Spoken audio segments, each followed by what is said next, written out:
Greetings and welcome to the video introduction to the Chemistry 223 final exam review, and I'm really glad to have you here.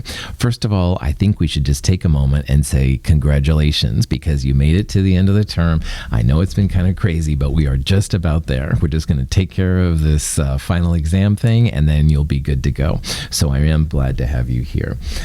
Normally what would happen in the regular Chemistry 223 lecture series is I would present a question. I would then wait for students to answer it for a couple minutes, and then I would show the answer so we could talk about it. Students can then see how they're doing with the material, stuff like that. And in this video, I hope to do the same kind of thing. I'll provide a question. I'll then ask you to pause the video. You can then work on the question, and when you're ready, you can unpause the video, and I'll talk about the answer. So it's a great way to see how your learning is, see if you know it as well as you think it is, all that kind of jazz. This is the plan for the Chem 223 lecture and lab finals at the time that I am creating this video. But of course, you should make sure that everything is still the same because I do change things. And just check with me if you have any questions. But as of this moment, the lecture final will be multiple choice questions only. It'll be 28 multiple choice questions covering all the chapters from Chemistry 221 to Chemistry 223. The questions will not be as deep as they are a lot of times in the regular midterms, but it will have, of course, a lot of material on it. So just kind of think about that. When you come to the lecture final, you should bring your calculator, bring something to write with, i.e. a pencil, and bring the completed organic chemistry lab, which you'll have ready to go. It'll be closed note. You won't be able to use notes or anything like in the book. I will have a periodic table for you to use, but it should be pretty cool. And then the lab final for Chemistry 223 will also be different. It'll be an actual in-class lab final. We'll actually do this in the lab room. And it's basically going to be a mixture of the QA1 and QA3 labs. So in the last couple weeks, you were doing QA1 and QA3. I'm going to hand you an unknown sample, and you and one lab partner, so groups of 2 maximum, will work on this to tell which of those 7 cations are in it, 3 from QA1 and 4 from QA3. You'll have 2.5 hours to complete it. You can always just guess and turn it in, although I do recommend you work on it. Should be pretty chill. You do need to have a completed flowchart, which incorporates both QA1 and QA3 that you'll turn in. You'll staple it to the back of your lab final, but otherwise it's pretty good. So it's not a written lab final, it's an actual in-lab lab final. Pretty interesting. If all goes well, I'll be able to post your final grades by Friday. I won't be returning any of your finals. This is something I hold on to compare from year to year how all the students are doing, stuff like that. And again, if you have questions on this or the exact dates or procedures, please let me know because I do sometimes change this stuff. Okay, without further ado, let's get into the review.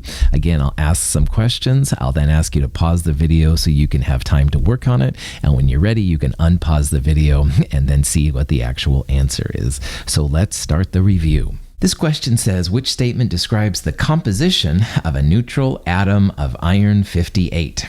And there's 5 possible answers right there. A periodic table will absolutely help you out as you take this exam review. It will, of course, also help you on the final exam. So make sure you have a periodic table in front of you. Anyway, see if you can do this problem. I recommend pausing the video. You can work on the question, and then when you're ready to hear the answer, you can unpause the video and I'll explain the answer. Pause the video now. I'm assuming you've had enough time to work on the question and you want to hear the answer, so let's talk about it. This is the question back from Chem 221, and it talks about isotopes. An isotope is when you have an atom of an element, but the number of neutrons can vary. So the dash 58 right there, that's what they call the mass number, and mass numbers equal protons plus neutrons. Now you can find the number of protons from the periodic table. And if you look on the periodic table for iron, which has the symbol Fe, iron has 26 protons. It's number 26. That's the atomic number of protons, or atomic number of an element. So if you take 58, the protons plus neutrons, and subtract the number of protons, 26, I believe your answer is going to be 32. So there should be 32 neutrons to go along with the 26 protons. Now, Now, assuming that this atom is neutral, and it does say it is, protons and electrons should be equal to each other. So if there's 26 protons, you should have 26 electrons. So answer B fits this really well. You can see that the atomic number Z for iron, which comes from the periodic table, 26. So that means 26 protons. And a neutral atom would have equal protons and electrons. So 26 protons would mean 26 electrons. And then finally, the number of neutrons is the mass number, which is given this symbol A, minus the atomic number. That 58 up there, that's the mass number. So 58 minus 26 is 32. That's your number of neutrons. Good to go. Nitrogen and oxygen form a series of oxides with the general formula NXOY. There's a whole host of these. We've seen like nitrogen dioxide, dinitrogen monoxide, dinitrogen tetroxide, etc., etc. Anyway, one of them has a 46.67% nitrogen. The empirical formula of this oxide is, and it's one of those 5 answers. See if you can remember how to do it. Remember that formulas are always based on moles. Hint, hint, hint. See if you can figure out how to turn the percentage into moles. Work on this problem. I recommend pausing the video, and when you're ready to hear the answer, you can unpause it. Pause the video now. Okay, I'm assuming you've had enough time to work on this question and you want to hear the answer, so let's do it. Percentages are common in chemistry. You can send it through a machine, which basically tells you that you have this much nitrogen, this much oxygen, this much fluorine, whatever. Sometimes, honestly, in order to save money, I think, they'll only analyze for one element if you know there's only 2 elements total. So in this problem, 46.67% nitrogen, the sum of all the percentages must equal 100. And if the other part then is oxygen, you can find percent oxygen, 100 minus 46.67. That will be the percent of oxygen. Now, we need to get those percentages into moles. So what I would do first is assume you have 100 grams total. Then, for example, you would have 46.67 grams of nitrogen. And you can turn that grams of nitrogen into moles of nitrogen by dividing by the molar mass of nitrogen, which comes from the periodic table. It's about 14 grams per mole. You can get a better value. You're then going to end up with moles of nitrogen and moles of oxygen. You want to divide both of the moles by the smallest mole number. You'll get at least one whole number, and the other one you can see from that where it goes. So let's look at the math for all these things I just said. First of all, what you want to do is assume 100 grams. So 46.67% becomes 46.67 grams. So that would be grams of nitrogen. And then percent oxygen would be 100% minus the percent nitrogen. So that's 53.33% oxygen. And in 100 grams, 53.33 grams of O. Then you can turn both into moles of N and moles of O. And that's what these numbers are right here. This is actually a type of a formula, but in chemistry, we always use whole numbers. So you want to divide both of the numbers by the smallest moles. 3.331 is somewhat smaller than 3.333. So you can see that 3.331 divided by itself is 1. 3.333 divided by 3.331 is almost 1. And to 1 sig fig, which is all you have for whole numbers anyway, nitrogen monoxide. This is NO. So that would be the empirical formula of this oxide. This hopefully gets you the idea how to go from a set of percentages to the empirical formula. Ammonia, NH3, is prepared by the reaction between nitrogen and hydrogen. Notice it takes 1 nitrogen and 3 hydrogens to make 2 ammonias. So we have 10 moles of nitrogen mixed with 25 moles of hydrogen. Then how many moles of ammonia produced are going to be made here? Like how many moles can you make? And there's 5 possible answers. Now, this is a problem where you're given 2 reactant amounts. And a lot of times when you're given 2 reactant amounts, this means you're going to have a limiting reactant problem. Hint, hint, hint. So think about that. See if you can find the right answer. I recommend pausing the video, working on it. When you're ready to talk about the question and find the answer, you can unpause it. Pause your video now. Okay, I'm going to assume you've had a chance to work on the video and you want to hear what the answer is, so let's do it. If you started with N2, all right, well, 10 moles of N2, and you wanted to turn them into moles of NH3, we would use a 1:2 ratio, i.e. 1 mole of N2 makes 2 moles of ammonia.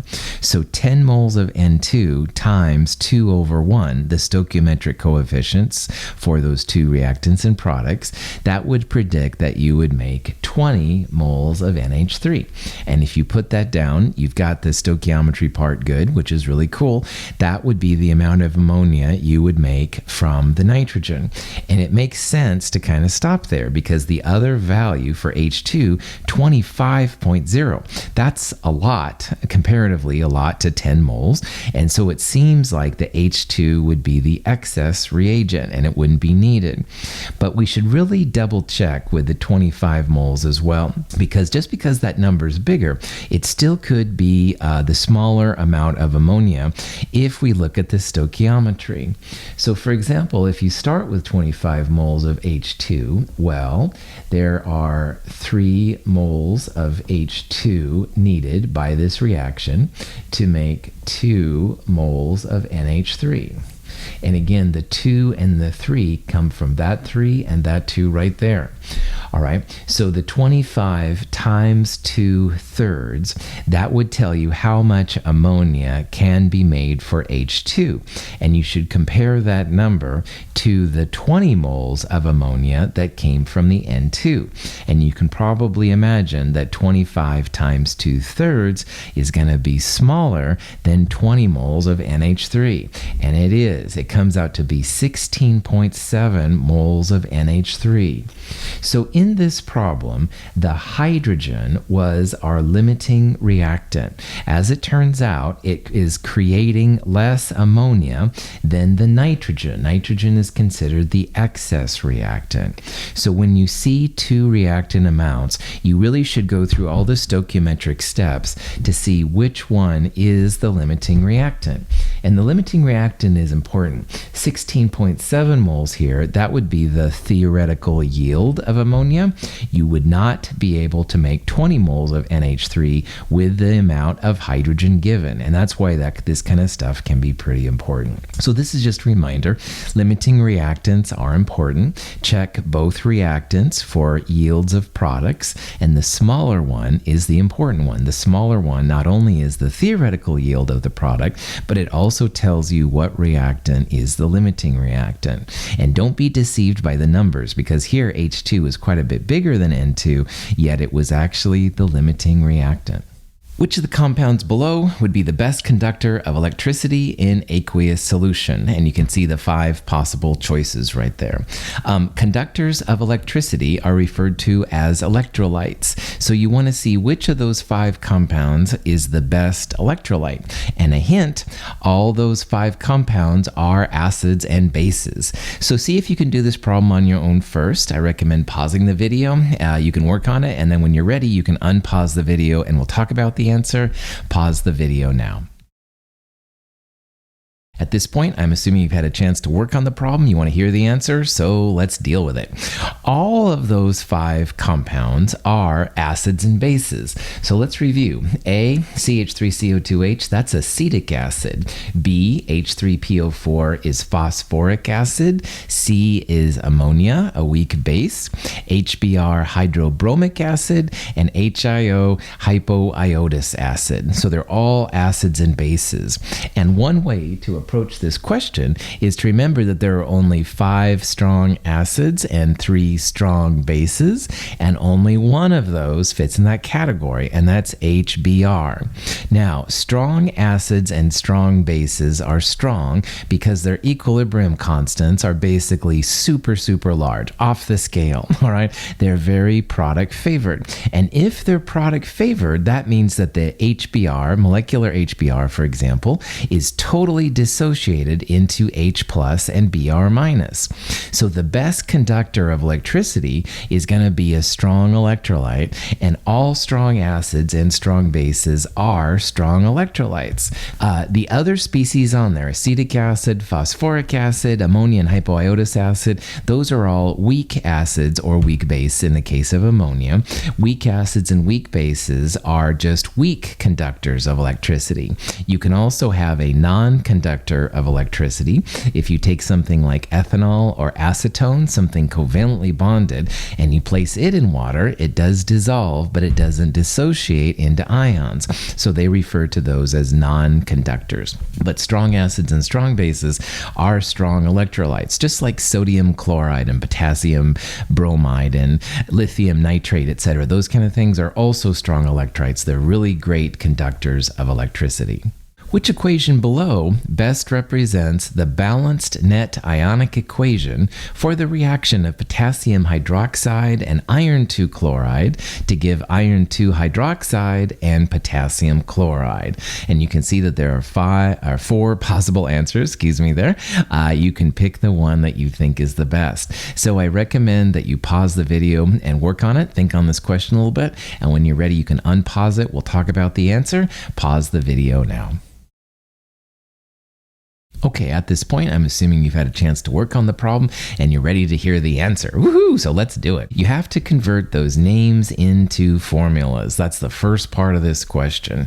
So potassium hydroxide. Potassium is +1. Hydroxide is OH -1. That's going to be KOH. Now, iron 2 chloride is the other thing it's reacting with. Chloride is always Cl-. Iron Roman numeral 2 means it's an iron +2. So if it's iron +2 and you have Cl- joining with it, you're going to need 2 Cl- for every 1 iron +2. That's going to be FeCl2. All right. So the reactants here are KOH and FeCl2. Now on the product side, it says that it makes to give iron 2 hydroxide. Iron 2 means iron +2. Hydroxide is still OH -1. You're going to need 2 -1s to balance that iron 2. That's going to be FeOH2.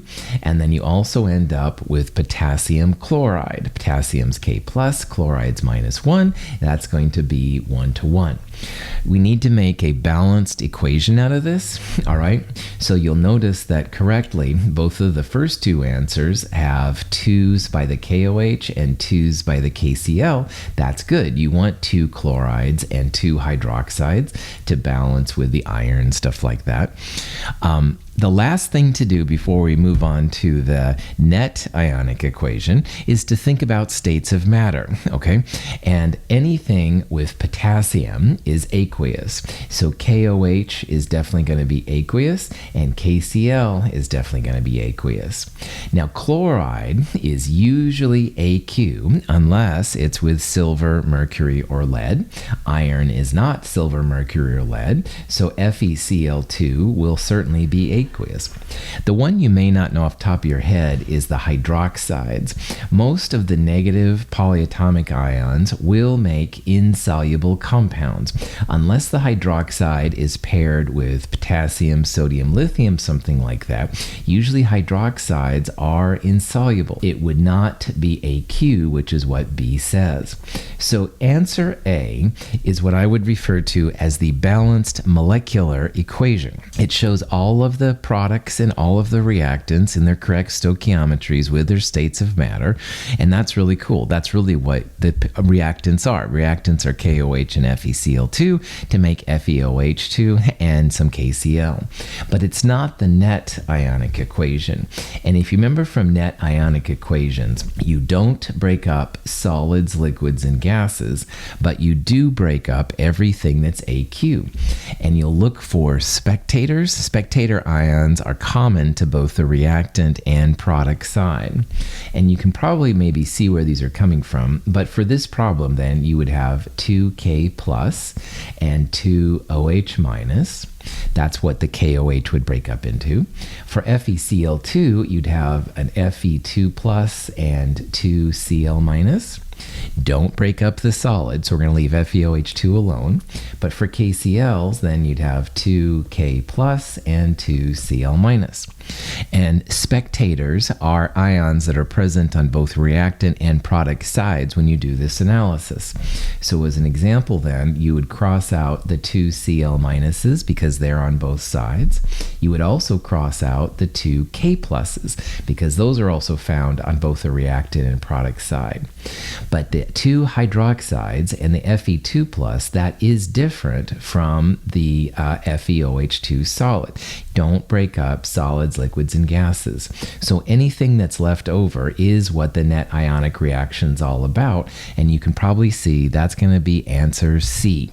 Answer C has everything that's not a spectator in it, all right? This is the balanced molecular equation. FeOH2 is a solid, so you don't want to break that up. You pull out the K plus and the Cl minus. They're spectators. You end up with the net ionic equation, and you're good to go. So these problems aren't too bad. This is something you'll probably see on your final exam. Hint, hint. So anyway, make sure that you know how to do a net ionic equation analysis. You'll be good to go.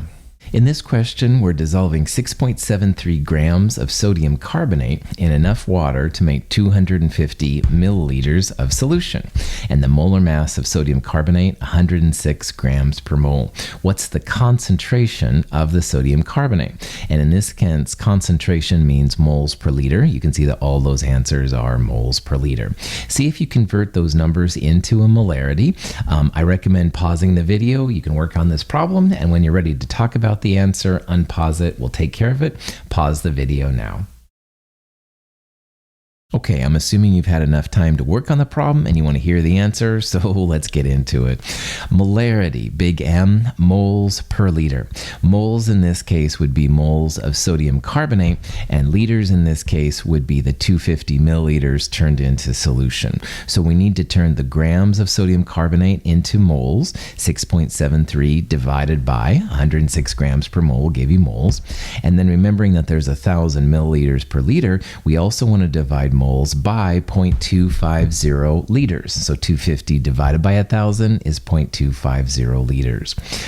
In all is said and done then, you just throw this into your calculator. Looks like this number comes out to be 0.254 moles per liter. And again, you can see right here, here's the grams of sodium carbonate. Divide by grams per mole to get the moles of sodium carbonate. 250 milliliters would be 0.250 liters because 1,000 milliliters is a liter. So we'll divide by 0.250 liters, molarity 0.254 moles per liter. What is the oxidation number for manganese in KMnO4, potassium permanganate? And there's 5 possible answers. Okay, see if you can figure out what the answer is. If you need to, pause the video, work on it. When you're ready, unpause the video. We'll talk about the answer. Pause the video now. Okay, I'm assuming you've had enough time to work on this problem. You want to hear the answer, so let's do it. If you want to find an oxidation number, you start with the ions and pieces that you know their oxidation, and you work your way towards the more difficult part. Manganese, like most transition metals, can have many different charges, so knowing what the manganese's oxidation number is can be difficult. However, in the oxidation number rules, the first thing to know is that oxygen is almost always -2 and hydrogen is +1. There's no hydrogen here, so that's not very helpful, but oxygen -2 will be really helpful. The other thing is that if you have a common ion, which is usually like sodium, potassium, hint, hint, lithium, magnesium, then the ionic charge is usually equal to the oxidation number. So potassium here will be a +1, just like potassium is basically +1 everywhere. The sum of all oxidation numbers equals the ionic charge on the compound if there is one. This is a neutral compound, so if we add up the oxidation number of potassium plus the oxidation number of manganese plus 4 times the oxidation number of oxygen, all of that should equal 0. Well, oxygen is -2, and there's 4 of them. Potassium is +1. So +1 plus manganese minus 8 equals 0. That's kind of what all that words I just said there equal to.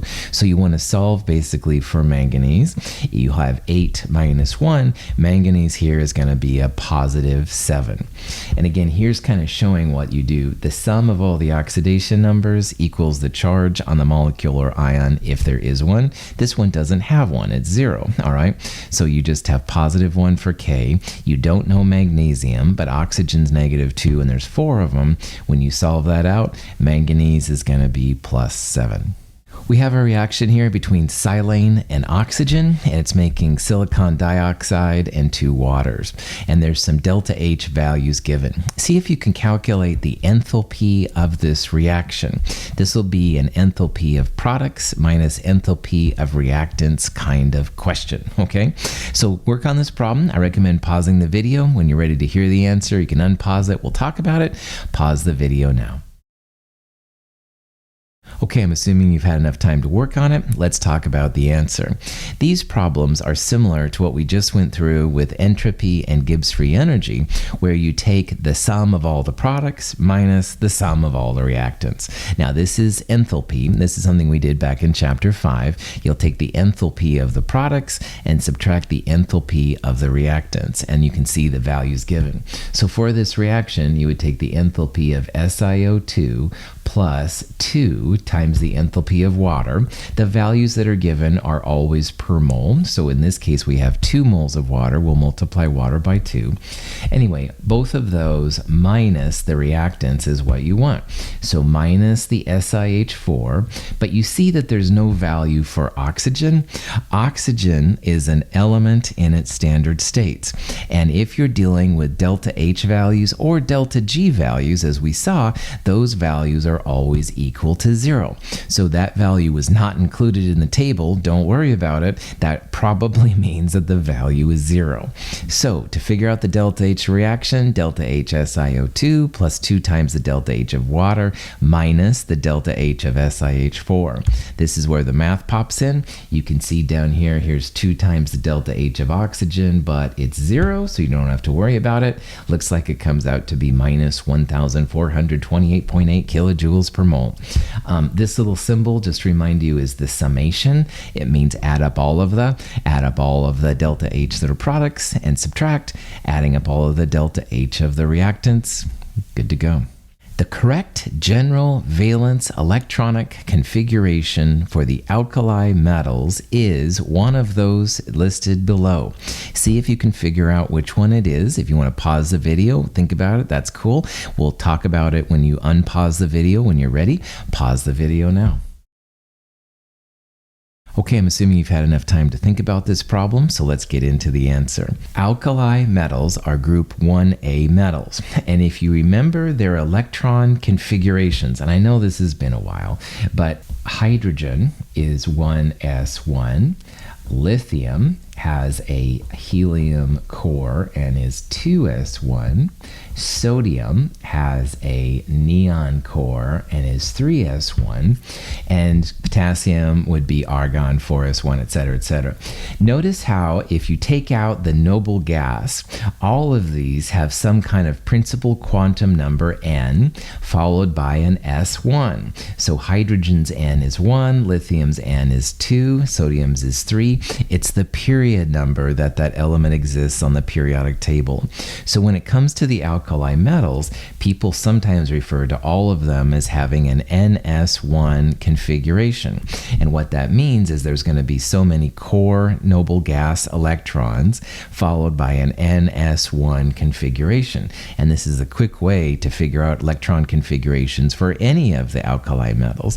You just look at the most recent noble gas, look at the period number for the N, and add an S1 to the end of it, you're good to go. NS2 would be the alkaline earth metals, group 2A. Ns2np1 can be the group 3A twisted metals, but some of those have d electrons inside them. So that's why I'm saying kind of hesitantly. And the same thing, Ns2np5 could be the halogens if you ignore the d electrons, and Ns2np6 could be the noble gases, again, if you exclude the d orbitals, d electrons, for some of the bigger ones. So this is some ways that sometimes people think about electron configurations for atoms. They have some utility, and it also helps to explain like why their reactivity is very similar when you go up and down in a group. The outer valence electrons are all very similar. Compare the elements sodium, boron, aluminum, and carbon with regard to the following properties. Which one has the biggest radius? This is a periodic trend question, okay? See if you can figure out which of those is the biggest radius. Pause the video if you want to think about it. Unpause it when you want to talk about the answer. Pause the video now. Okay, I'm assuming you've worked on the problem and you want to talk about the answer, so let's get into it. When it comes to the sizes of atoms or sizes of ions, the periodic trend to follow is you go left and down on the periodic table. So the most left and down on the periodic table element will have the biggest one, and the most up and to the right element will have the smallest radius. That works for anything related to size, okay? So if you look at Na, B, Al, and C, the one that's definitely most left and down is going to be sodium, A.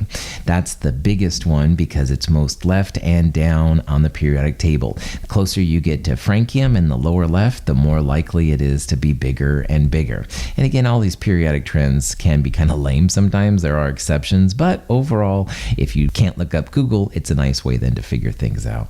Here's a similar question to the last one. We're going to compare potassium, boron, aluminum, and nitrogen with regards to this property. Which one has the largest electronegativity? Electronegativity was a periodic trend we looked at in the beginning of Chem 222, and I would argue it's one of the more useful of the periodic trends. But anyway, see if you can figure out which one it is. I recommend pausing the video. You can work on the question, and when you're ready to talk about the answer, unpause it, and we'll do so. Pause the video now. I'm assuming you've had enough time to work on this question. You want to talk about the answer? Let's do it. Electronegativity increases up and to the right. Fluorine is the most electronegative of all. So the atoms that are closest to fluorine, you could say, were more electronegative than ones that were further away. And in that list, definitely the one that's closest to fluorine is going to be nitrogen. Nitrogen is the most electronegative of that group because it's most up and to the right. Left and down would be the least electronegative, but in this problem we went up and to the right. That's going to be nitrogen. And again, remember, fluorine is the most electronegative of all. Which of the following is not a correct Lewis dot structure? One of the structures listed is not correct. See if you can figure out which one it is. I recommend pausing the video. You can work on this problem, and when you're ready, unpause the video. We'll talk about the answer. Pause the video now. Okay, I'm assuming you've had a chance to work on this and you're ready to talk about the answer, so let's do it.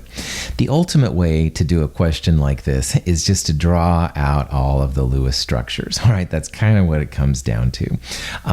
As an example, I'd like to do C and B, all right, as examples. So for HCN, maybe it's been a while since you've done this. For HCN, what you want to do first is you want to count up the valence electrons. Hydrogen is in group 1 valence. Carbon is in group 4, so 4 valence electrons, and nitrogen's 5. So that's 10 valence electrons, or 5 pairs of electron pairs to put in the atom. Now in HCN, it tries to tell you what the molecule looks like. Usually the first atom listed is the central atom, but here it's actually trying to give you a hint what it looks like. Hydrogen can never be the central atom, and the atom of lowest electronegativity goes in the middle. That's going to be carbon. And you connect the outer atoms to the inner atom with a pair of electrons. Those are bonding pairs. That's each of those lines is a pair. I have a total of 5 pairs, so I have 3 more to do. I would start off by putting them on the outside atoms first, giving them an octet. An octet makes a it's happy, I've now run out of lone pair electrons to distribute.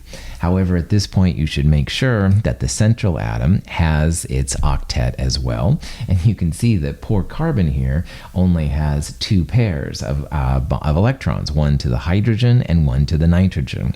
And carbon must have 4 pairs. So what you can do is take away a lone pair and make a double bond. That makes it happier. But in this case, as you can probably see, we're actually going to make a triple bond between the carbon and nitrogen. So that would be the Lewis structure for HCN, and once I took off those 2 excess lone pairs, there's still one more left. So this is a correct structure. That would be the correct Lewis structure here for this molecule. I also would like to do B, though, as an example. Now, you can see that it's NO-1. Okay, so NO-1, nitrogen is 5 valence electrons, oxygen is 6, and if it's negative, that means you add 1. So we're going to add an extra electron for the -1 charge. That's 12 valence electrons, or if you divide by 2, 6 pairs. Now, with nitrogen and oxygen, there's not really like a central atom, but because oxygen's more electronegative, I'm going to fill electrons around it first and then move back and into the nitrogen. So I need to connect the 2 atoms together with a bonding pair. I have 5 of my 6 pairs left. Outer atoms first. That's 1, 2, 3, and I have 2 more pairs to go. And you can see that nitrogen now doesn't have an octet. It only has 2 lone pairs and a bonding pair. That's 3 of the 4 pairs it needs. So we're going to cross out one of these and make this kind of molecule have a double bond. This would be NO-1. But wait a minute, NO-1 only has a double bond. It doesn't have a triple bond. And nitrogen has 1, 2 lone pairs, and you can see that in this thing, there's only 1 lone pair on nitrogen. So answer B is not NO-1. Answer B is actually the Lewis structure for NO+1, and this would be good practice if you want to try it out. NO-1 has a double bond, and the nitrogen has 2 lone pairs. NO+1 does have a triple bond between it, which is kind of cool. So this is one way to test if your Lewis structures are good. No problem. Formal charges were a big part of Lewis structures in Chem 222. I'd like you to see if you can find the formal charge for each of the atoms under the arrows. So the oxygen with a double bond, the carbon in the middle, and the oxygen with 3 lone pairs on the far right side. See if you can figure out the formal charges. I recommend pausing the video and working on the question, and when you're ready to talk about the answer, unpause it and we'll do so. Pause the video now. Okay, I'm going to assume that you've had time to work on this question.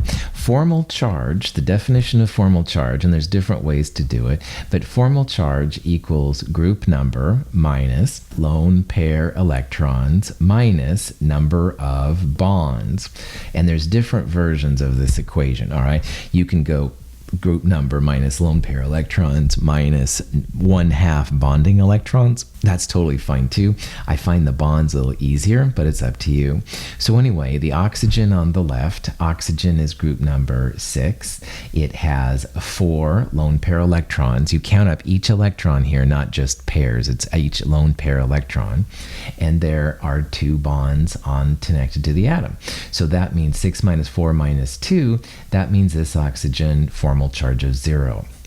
Carbon in the middle, group number 4, it has no lone pair electrons, but it does have 4 bonds. So 4 minus 0 minus 4, this carbon is also going to have a formal charge of 0. The last one, this oxygen is group 6. There are 6 lone pair electrons around that molecule, and there's also 1 bond. So 6 minus 1, this one's going to have a formal charge of -1. So if you look at that, then the answer here should be D, all right?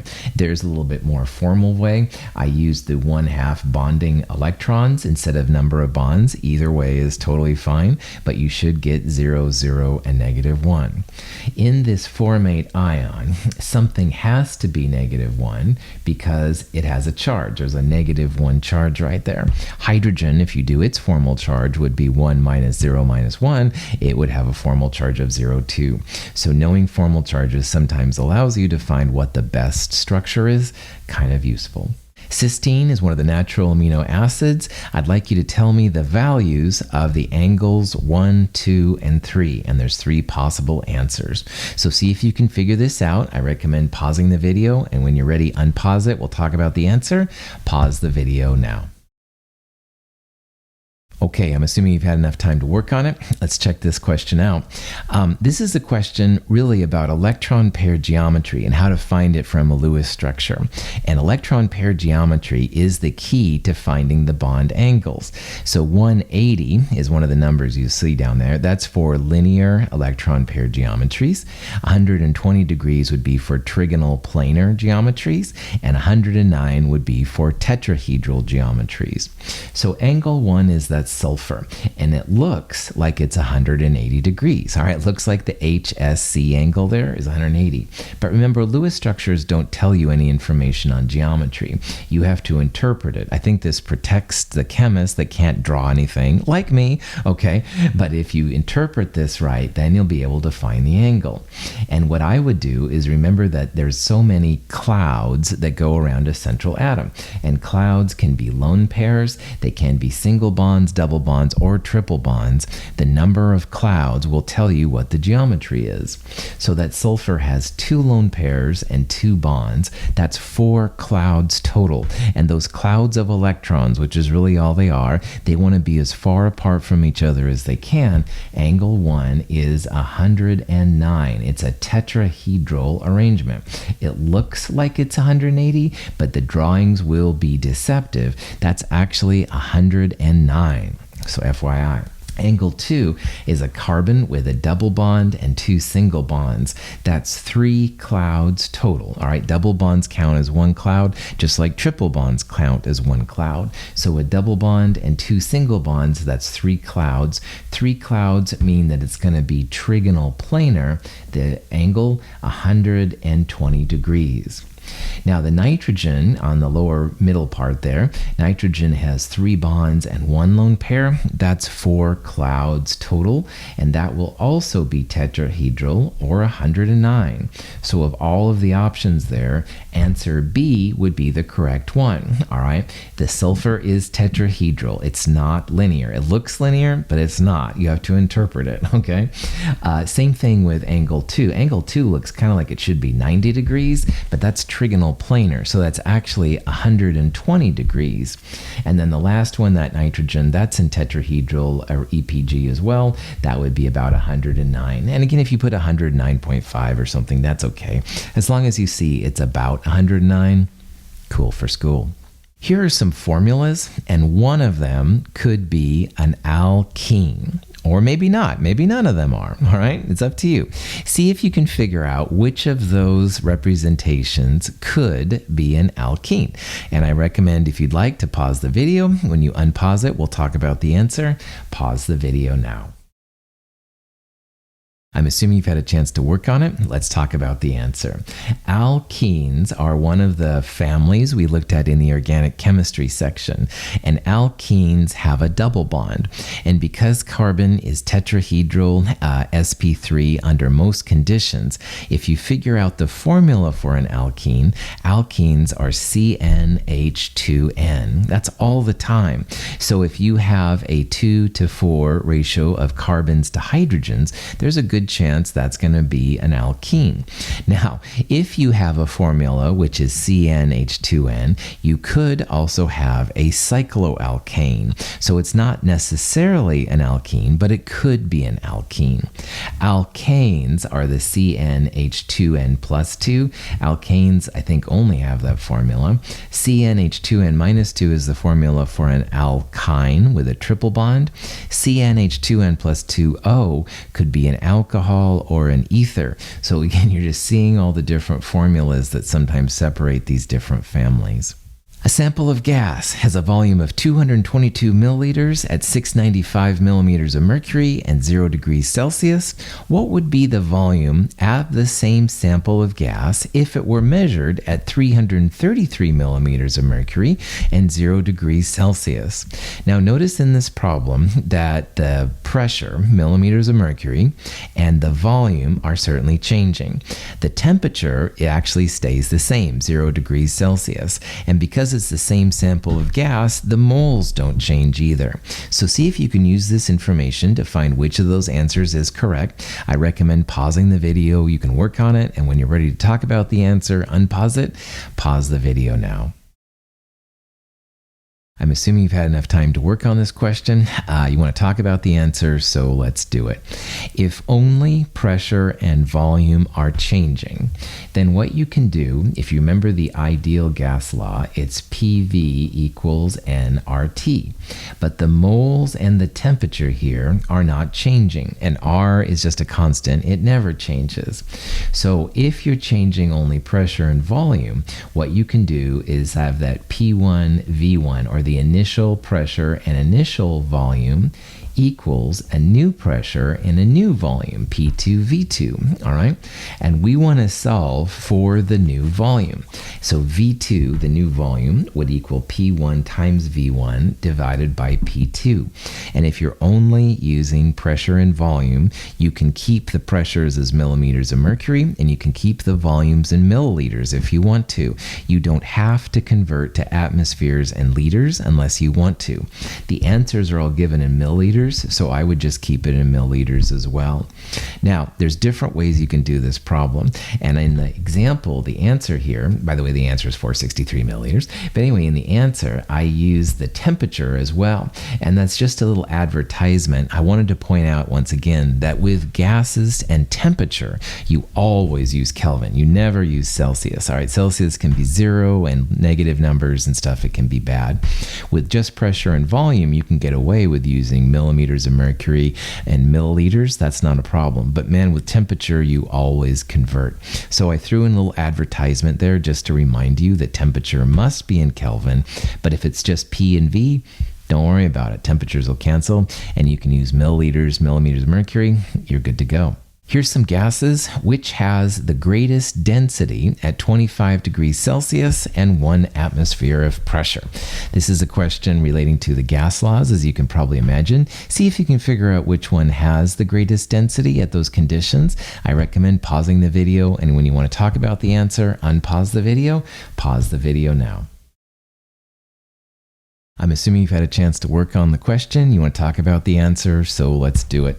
There's different ways to do this problem, but what I would do in this problem is remind you of PM equals dRT.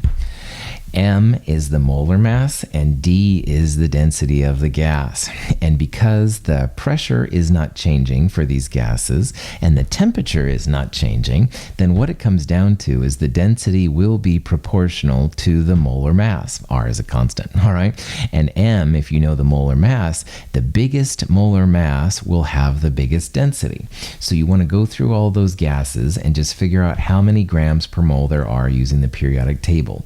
So oxygen with 2 oxygen atoms would be about 32 grams per mole, N2 would be about 28 grams per mole, H2 about 2 grams per mole, CO2 about 44 grams per mole. So of all of them so far, CO2 is biggest, but the biggest one of all by far, if you look on the periodic table, xenon. Xenon is about 131 grams per mole. That's the biggest molar mass, the biggest M, and as M goes up, your density of the gas is going to go up. So we would predict that xenon has the greatest density at that set of conditions.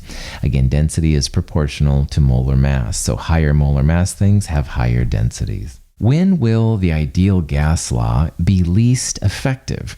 And there's 5 different possibilities, including one that it works all the time. Anyway, think about this question. I recommend that you pause the video, think about it. When you're ready to hear the answer, unpause it. Pause the video now. Okay, I'm assuming you've had enough time to work on this question and you want to talk about the answer, so let's do it. Ideal gas law works really great most of the time. However, there are two cases where it does begin to break down, and one of them is high pressure. High pressure forces the molecules closer together and they start to exhibit more intermolecular force. Now in Chem 222 and Chem 223, we just assume that the gases have no intermolecular forces. That's not absolutely correct, and at high pressure you certainly see more of that. So one of the conditions absolutely is just high pressure. The other one, though, is if you get to low temperature conditions. Low temperature conditions, then you begin to see weird things too, like the volume goes to zero at low temperatures. So in ideal sense, then, it doesn't work well under low temperature and high pressure conditions, all right? You can use something like the van der Waals equation for these kind of situations. There's a couple other kind of equations besides van der Waals, but these things try to compensate when you're studying a gas at a low temperature and high pressure. And low temperature, high pressure can mean different things for different gases, by the way, too. But anyway, that's just, there are options out there. If you work industrially in a gas plant, you may need to use one of these other equations to describe the behavior of gases. Here's a diagram for sodium chloride. The smaller blue atoms are the sodium and the larger green atoms are the chloride. How many nearest neighbors of chloride does each sodium have? So look at that diagram in that picture carefully and see how many of the opposite side type of atom are around each sodium, okay? Think about this problem. I recommend pausing it. You can look at the video in detail, and when you're ready, unpause it. We'll talk about the answer. Pause the video now. At this point, I'm assuming you've had a chance to think about this question, and let's talk about the answer. Nearest neighbors are literally number of the opposite atoms around a certain atom. So we're thinking here about the nearest neighbors of chloride to each sodium. Now, sodium is the blue atoms, and what I would do in this question is I would absolutely look at this sodium right there, all right? It's the one in the middle of this little cube. Now, nearest neighbors, here's a nearest neighbor to the left, that green atom, that would be one chloride, that would be a nearest neighbor. There's also one to the right, to the opposite side, that would be a nearest neighbor right there. You have a nearest neighbor right here, if you go like forwards, if you will. There's one back here, backwards, but there's also one above and there's one below. So there's essentially 6 chlorides around each sodium. That's what they call nearest neighbors. And there's a little better picture of it showing the actual numbers. It's an octahedral field is really what it comes down to, where sodium is in the middle of the octahedron and the chlorides are around the outside. Sometimes for solid state things, this can become kind of important. But this is the way they figure out the nearest neighbors. No big deal, nothing you can't handle. Which water-based solution is expected to have the highest boiling point? Remember that solutions boil higher than the solvents they come from.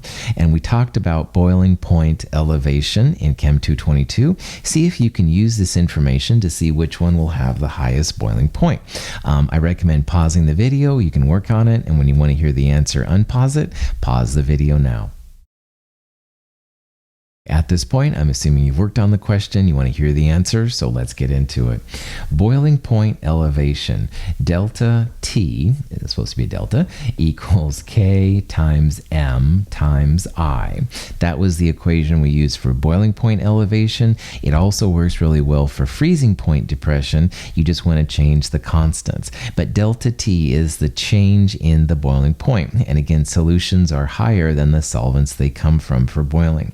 So delta T equals K, that's a constant, not very exciting. Little m right there, that's molality. And that's what these are right here. Molality is moles of solute per kilogram of solvent. It's an alternate way to describe concentration.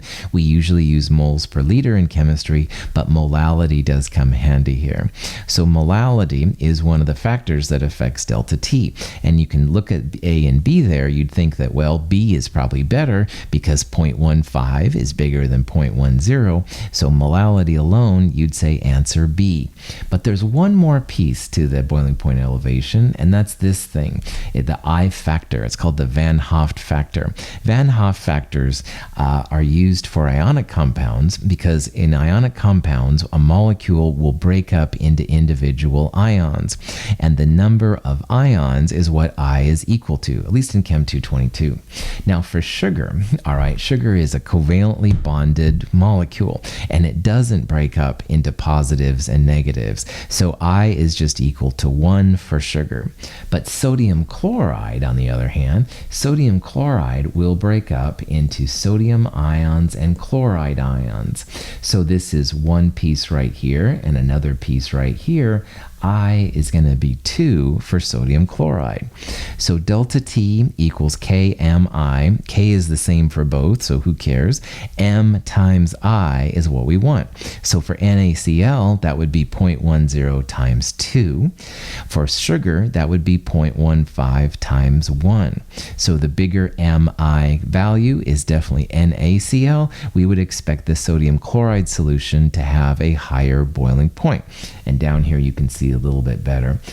This little symbol right here is alpha. It means proportional to. So delta T, the amount of boiling point elevation, is proportional to the molality times the I factor. And because sugar has an I of 1, like all covalent things, not very exciting. Sodium chloride will win the day here. Erythritol occurs naturally in algae and fungi. A solution of 2.50 grams and 50 grams of water freezes at minus 0.762. What's the molar mass of the compound? One of the main uses of boiling point elevation and freezing point depression is to find the molar mass of a solute, like they're doing here. This is something we also did in Chem 222. See if you can use this information to calculate what the molar mass of this compound is. And I do recommend you pause the video when you've got the answer, unpause it, we'll talk about the answer, pause the video now. Okay, I'm assuming you've had enough time to work on this. Let's talk about the answer. In boiling point elevation as well as freezing point depression, delta T equals K times M times I. Now, because this is a compound, erythritol, that occurs in algae and fungi, I'm assuming that everything is just biochemical. It's all covalently bonded. I is equal to 1. You don't have to worry about I. K is given there, and notice that K is a negative number, okay? K can be positive or negative. And in this context, you can see that the freezing point, negative 0.762 degrees Celsius. So it'd be easy to put in a negative delta T. And that's totally fine. But like I said in Chem 222, make sure that your molality numbers are positive. Molality is based on moles per kilogram mass, and you have to have mass numbers be positive in chemistry. So delta T equals K times M times 1 for I. Solve for molality. It'll be a positive number. Molality is moles of solute per kilogram of solvent. The solvent here is water, so you'd multiply by 50 grams converted to kilograms. That'll get rid of kilograms of solvent. That'll tell you the moles of erythritol, and then 2.50 grams divided by the moles, you'll get your molar mass. So let's look at the math for this problem. The answer comes out to be C. Here's delta T equals K times M times I, and I is just 1, so let's ignore it. Delta T is negative, your K is negative, that's fine. You just make sure that your molality is positive. That's the important part. So 0.410 molality means 0.410 moles of erythritol per kilogram of water. So if you convert 50 grams of water into kilograms, you get this number, multiply it by the molality, 0.0205 moles, and finally, molar mass, grams over moles, 2.50 grams divided by the moles, 122 grams per mole. This is a cool way to find the molar mass of a solute. As long as it dissolves and stuff to make a solution, you can use freezing point or boiling point to find the molar mass, which is a pretty cool thing for chemists who are always obsessed with finding molar masses, stuff like that. This question here is a question from the kinetics chapter of Chem 222, and we have a reaction A plus B going to C, and this question says determine the rate expression or the rate law for the reaction. And in a problem like this, you have 3 different trials, and let's label the trials 1, 2, and 3. I think that'll be helpful. And you can see what's happening. You're basically changing one reactant as the other one is constant, trying to see what the effect of the rate will be, and that's this part over here. So to solve this problem and get one of the answers, you first need to find the orders with respect to A and B, and then once you have those, you can go back and find the rate constant K.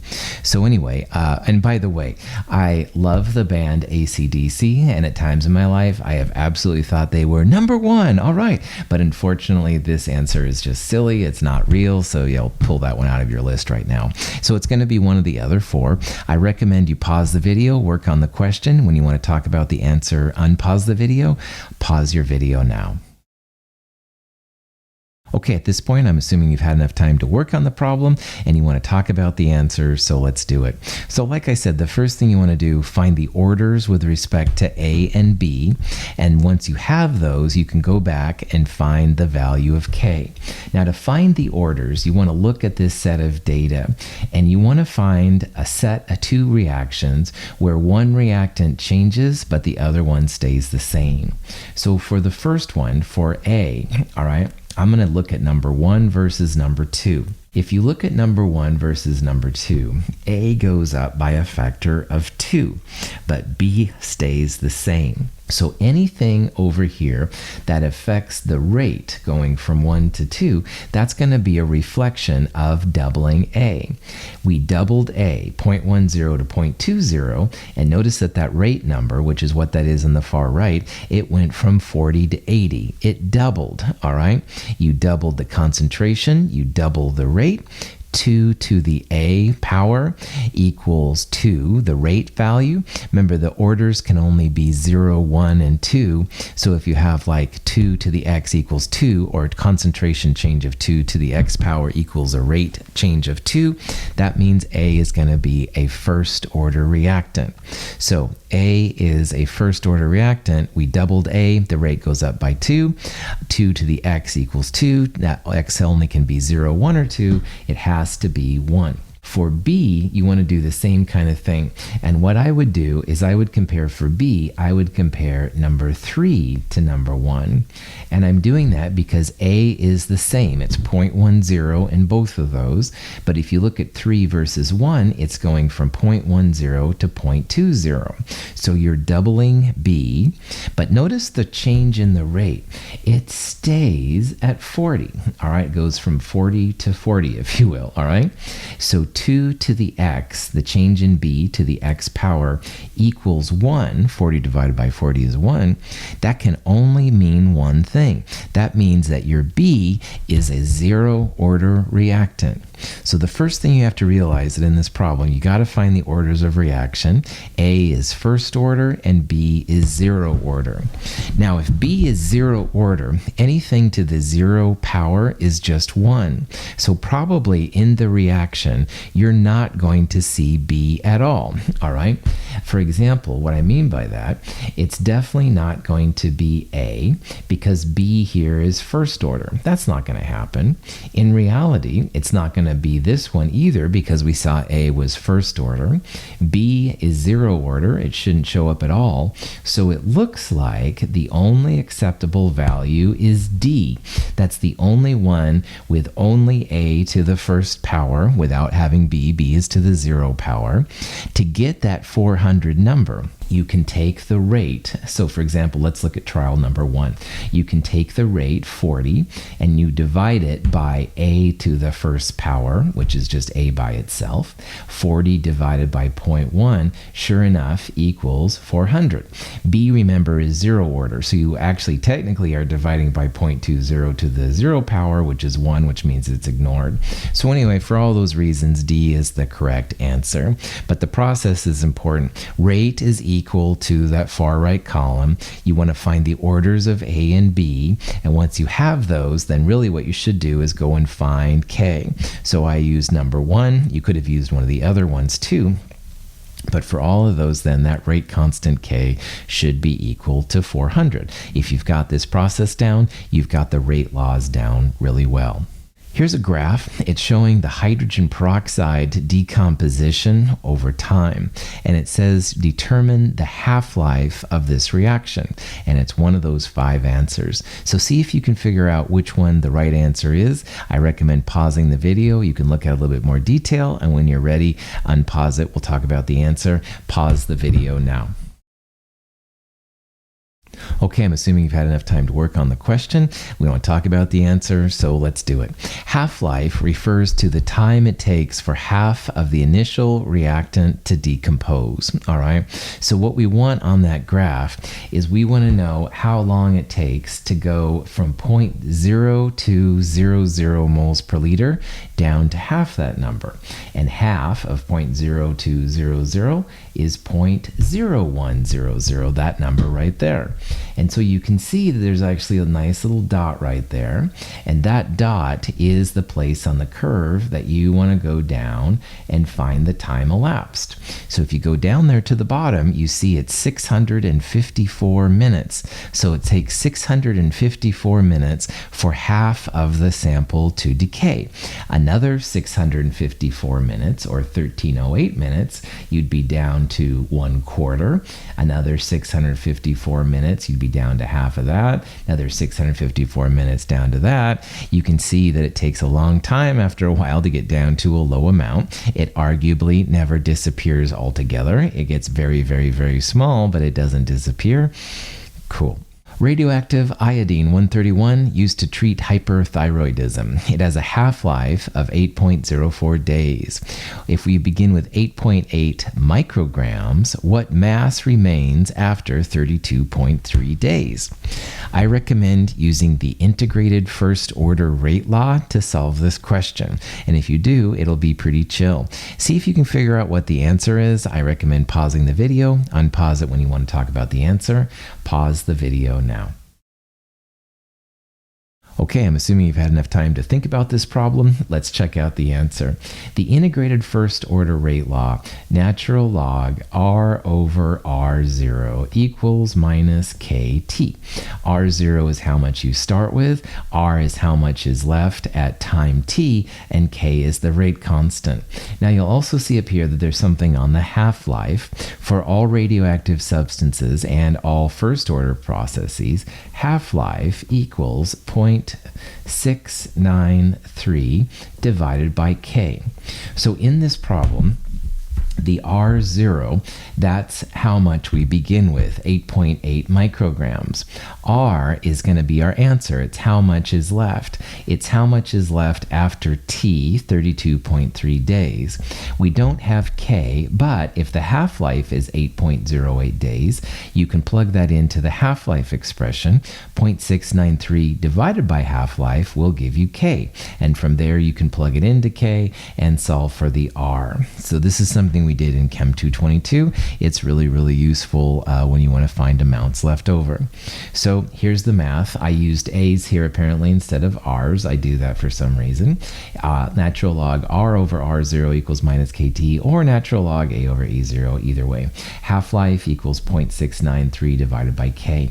So you can see what I did here. For K, I put in it as 0.693 divided by the half-life. And that's another totally fine way to do this. So if you do that, natural log A, I guess, over A0 equals minus K, all of that is K, times T, all right? And if you go through the problem, you'll see that you end up with 0.54 micrograms. One quick reminder, if you need to get rid of the natural log, you use the anti-natural log, that's the e to the x button. So if you have e to the x of natural log, it just cancels out. Then on the other side, you'd have e to the negative 2.7841, and that's where this number came from. So make sure you know how to do an anti-natural log in case you haven't done that for a while. Pretty chill. The reaction of nitrogen dioxide and carbon monoxide is thought to occur in 2 steps, and you can see there's a slow step and a fast step. Which species is acting as a catalyst in this mechanism? And there's 5 possible answers. See if you can figure out which of those is the right answer here. I recommend pausing the video. You can unpause it when you figured out the answer and want to talk about the answer.